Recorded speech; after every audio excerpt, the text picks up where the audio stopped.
when the three of you come to, you landed pretty close to each other, which is as unlikely as it is adorable. And you are in a very shallow pool of water. And you realize that you have landed in the middle of the Gold Cliff city center. You're surrounded by these tall, shimmering buildings. And you realize that the sky is now just sort of lovely weather. It is returned to normal. And you are sort of sitting in this pool that the rivers that flow into town sort of converge in before they flow out and off the cliff. And about 20 feet away from you in the pool, you see the Raven. And she's better. Her skin is not this weird mottled gray that it was when she was in possession, when she was being possessed by the sash. But she's holding in her arms Hurley, who does look bad. She looks really, really rough. Her skin is starting to turn like pitch black, and some sort of contagion, some sort of play you can tell is sort of climbing up her veins. And you actually hear the sounds of sirens coming your way from the finish line on the outskirts of town as the Gold Cliff militia starts to rush in to fix this situation.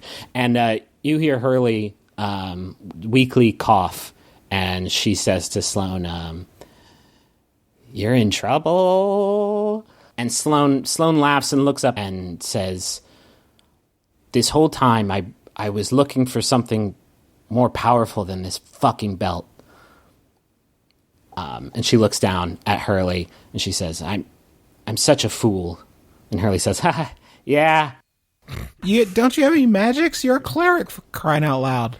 Me? Sloane looks sadly at you and says, "This is the venom of Silver Point is. There's nothing we can do for her." Horse shit. Well, there's Horse shit. one thing I can do for her, she says. And she leans down to Hurley and whispers. And Hurley says, "Yeah, I think that'd be all right." And Sloane looks back at the three of you and says, I want to thank you for everything you've done, but I have one last request for you." She says, Are there other objects in this world that are as powerful as this belt?"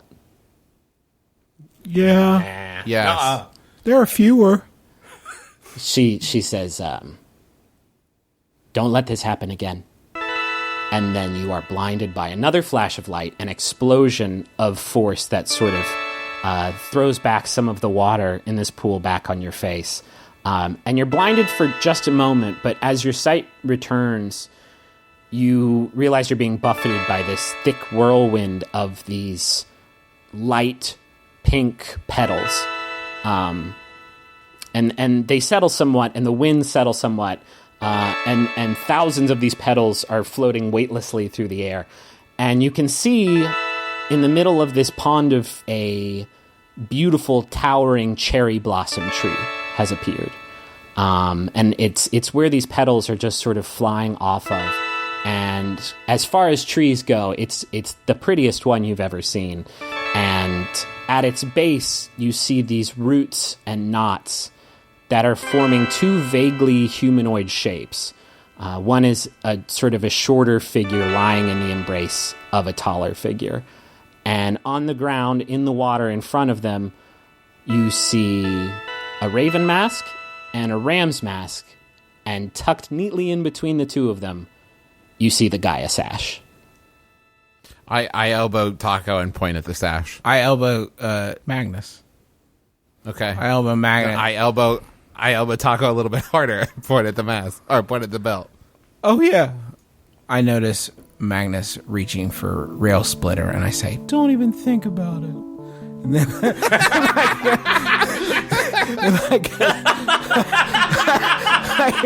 and I grab the bell.